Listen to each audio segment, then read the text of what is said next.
ರಾಜ್ಯ ರಾಜಕಾರಣದಲ್ಲಿ ಬಹಳ ಹಲ್ಚೊಬ್ಬಿಸಿರುವ ಸುದ್ದಿ ಅಂದ್ರೆ ಅದು ಡಿಜಿಪಿ ರಾಮಚಂದ್ರ ರಾವ್ ಅವರ ರಾಸಲೀಲೆ ವಿಡಿಯೋಗಳು.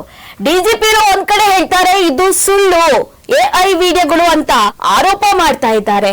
ಕಾಕಿ ಅಂದ್ರೆ ಖದರ್ ಒಂದು ಗೌರವ, ಆದ್ರೆ ಇತ್ತೀಚೆಗೆ ಆಗ್ತಿರುವ ಕೇಸ್ಗಳು ನೋಡ್ತಾ ಇದ್ರೆ ನಮ್ಮ ಕಾಕಿ ಯಾವ ಕಡೆ ಸಾಗ್ತಾ ಇದೆ ಅಂತ ಪ್ರಶ್ನೆ ಮೂಡ್ತಾ ಇದೆ.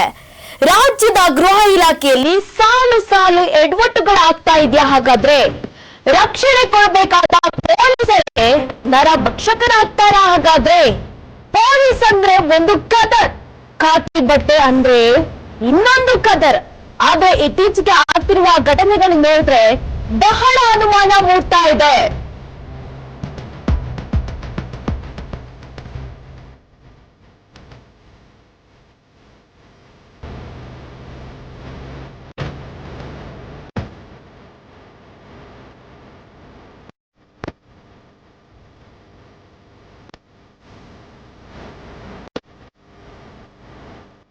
ರಾಜ್ಯದ ಗೃಹ ಇಲಾಖೆಯಲ್ಲಿ ಸಾಲು ಸಾಲು ಎಡವಟ್ಟುಗಳು ಆಗ್ತಾ ಇದೆ. ರಕ್ಷಣೆ ಕೊಡಬೇಕಾದ ಪೊಲೀಸರೇ ನರಭಕ್ಷಕರಾಗ್ತಾರೆ. ಪೊಲೀಸ್ ಅಂದ್ರೆ ಒಂದು ಕದರು, ಕಾಕಿ ಬಟ್ಟೆ ಅಂದ್ರೆ ಇನ್ನೊಂದು ಕದರ್. ಅದು ಇಲಾಖೆಯಲ್ಲಿ ಈ ರೀತಿ ಆದ್ರೆ ಸಂತ್ರಸ್ತರು ಯಾರ ಬಳಿ ಹೋಗಿ ಕೇಳ್ಬೇಕು ಏನೇ ಸಮಸ್ಯೆ ಆದ್ರೆ? ಹಾಗಾದ್ರೆ ಇಲಾಖೆಗೆ ಮಸಿ ಬಳಿಯುವ ಕೆಲಸ ಮಾಡ್ತಿದ್ದಾರೆ ಕೆಲವು ಅಧಿಕಾರಿಗಳು. ಕೆಲವರು ನೀಚ ಕೃತ್ಯದಿಂದ ಇಡೀ ಪೊಲೀಸ್ ಇಲಾಖೆಗೆ ಕೆಟ್ಟ ಹೆಸರು ಬರ್ತಾ ಇದೆ. ಡಿಜಿಪಿ ಅವರದ್ದು ಎನ್ನಲಾದ ರಾಸಲೀಲೆ ವಿಡಿಯೋಗಳು ಇದೀಗ ಸಾಕಷ್ಟು ವೈರಲ್ ಆಗಿದೆ. ಡಿಜಿಪಿ ಮಹಿಳೆ ಜೊತೆಗಿನ ಸಂಭಾಷಣೆ ಎನ್ನಲಾದ ಆಡಿಯೋ ಕೂಡ ಇದೀಗ ವೈರಲ್ ಆಗಿದೆ. ರಾಜ್ಯ ರಾಜಕಾರಣದಲ್ಲಿ ಬಹಳ ಚರ್ಚೆಗೆ ಗ್ರಾಸವಾಗಿರುವ ಸುದ್ದಿ ಅಂದ್ರೆ ಅದು ಡಿಜಿಪಿ ರಾಮಚಂದ್ರ ರಾವ್ ಅವರ ರಾಸಲೀಲೆ ವಿಡಿಯೋಗಳು. ಈಗಾಗಲೇ ಬಹಳ ಒಂದಿಷ್ಟು ಅನುಮಾನ ಮೂಡ್ತಾ ಇದೆ. ಅವ್ರು ಈಗಾಗಲೇ ಡಿಜಿಪಿ ಅವರು ರಿಯಾಕ್ಟ್ ಮಾಡಿದ್ದಾರೆ. ಇದು ಶುದ್ಧ ಸುಳ್ಳು, ನನ್ನ ವಿರುದ್ಧ ಮಾಡಿರುವ ಷಡ್ಯಂತ್ರ ಅಂತ ಹೇಳ್ತಿದ್ದಾರೆ, ಎಐ ವಿಡಿಯೋಗಳು ಅಂತ ಹೇಳ್ತಿದ್ದಾರೆ. ಒಂದ್ ಕಡೆ ಇದು 8 ವರ್ಷದ ಹಿಂದಿನ ವಿಡಿಯೋಗಳು ಅಂತ ಕೂಡ ಅವ್ರು ಹೇಳ್ತಾ ಇದ್ದಾರೆ. ಅವರಿಗೆ ಕ್ಲಾರಿಟಿ ಇಲ್ಲ. ಆದ್ರೆ ಇನ್ನು ಮುಂದಿನ ದಿನಗಳಲ್ಲಿ ಈಗಾಗಲೇ ಪ್ರಾಥಮಿಕ ತನಿಖೆಗೆ ಸಿಎಂ ಸಿದ್ದರಾಮಯ್ಯ ಅವರು ಸೂಚನೆ ಕೊಟ್ಟಿದ್ದಾರೆ. ಈಗಾಗಲೇ ಅವ್ರನ್ನ ಕೂಡ ಅಮಾನತು ಕೂಡ ಮಾಡಲಾಗಿದೆ. ಮುಂದೆ ಏನು ಕ್ರಮ ತೆಗೆದುಕೊಳ್ತಾರೆ ಅಂತ ನೋಡ್ಬೇಕಾಗಿದೆ. ಹಾಗೆ ಡಿಜಿಪಿ ರಾಮಚಂದ್ರ ರಾವ್ ಅವರು ಮಹಿಳೆ ಜೊತೆ ನಡೆಸಿರುವ ಸಂಭಾಷಣೆ ಈಗ ಆಡಿಯೋ ವೈರಲ್ ಆಗಿದೆ. ಏನಂತ ಮಾತನಾಡಿದರೆ ಒಮ್ಮೆ ಕೇಳ್ಕೊ ಬನ್ನಿ. Hello hello, hi, good morning. Good morning sir. ಏನು ಇಷ್ಟೊತ್ತು ಎಷ್ಟು ಕಾಲ್ ಮಾಡಿದೆ ನಿಮಗೆ? ನಾನೇನ್ ಮಾಡ್ಲಿ, ಬೆಳಿಗ್ಗೆ 7 o'clock ಜಿಮ್ ಹೋಗಿದ್ದೀನಿ, ಈಗ ಜಸ್ಟ್ ಬಂದಿದ್ದೀನಿ. ಜಿಮ್ ಅಲ್ಲಿ ಮೊಬೈಲ್ ಅಟೆಂಡ್ ಮಾಡಲ್ಲ ನಾನು. ಬ್ಯಾಗ್ ಅಲ್ಲಿ ಇಡ್ತೀನಿ, ಸೈಲೆಂಟ್ ಅಲ್ಲಿ, ಗೊತ್ತಾಗಲ್ಲ.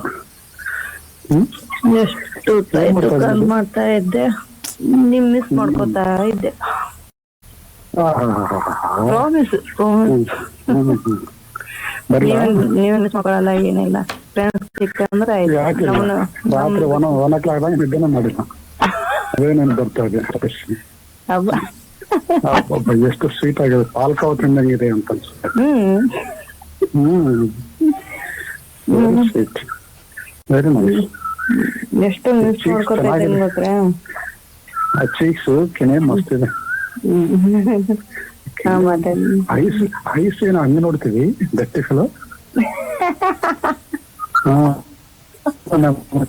ವೀಕ್ ಆಗ್ಬಿಡ್ತದೆ ಅದನ್ನ ನೋಡಿದ ತಕ್ಷಣ. ಟಕ್ಕಂತ ಬಂದು ನಿನ್ ಮೇಲೆ ಬೀಳ್ಬೇಕನ್ಸು. ಲೈ ಬಂಗಾರಿ, ಸೋ ಸ್ವೀಟ್.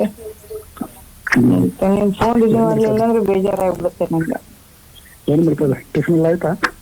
ಇನ್ನ ಇಲ್ಲ ರೀ, ನಿಮ್ ಜೊತೆ ಮಾತಾಡಿದ್ಮ್ಯಾಗೆ ಟಿಫನ್ ಮಾಡೋಣ ಅಂತ.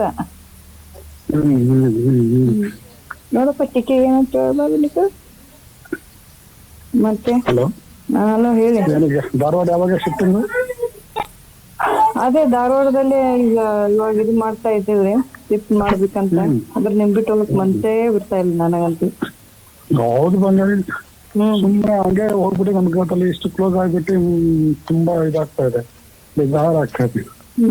ಅದಕ್ಕೆ ರೀ ಏನು ಅಟ್ಯಾಚ್ಮೆಂಟ್ ಇಲ್ಲದೆ ಹೋಗ್ಬಿಟ್ಟಿದ್ರೆ ಆಯ್ತು ಬಿಡಿ, ಹೋಗಿದ್ರೆ ಅನ್ಕೋಬಹುದು.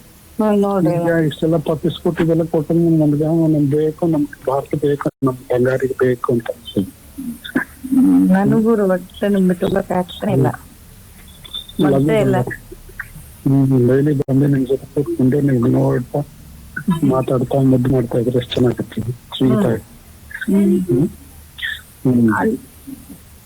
ನಿಮ್ ಮುಂದೆ ಕೂತ್ಕೊಂಡು ಆರಾಮಾಗಿ ಪಾರ್ಟಿ ಮಾಡ್ತಾ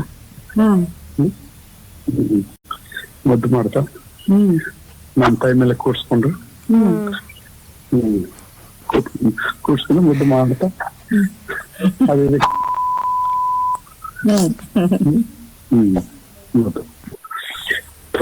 ವಾಕ್ ಮಾಡ್ತಾ ಇದೀನಿ.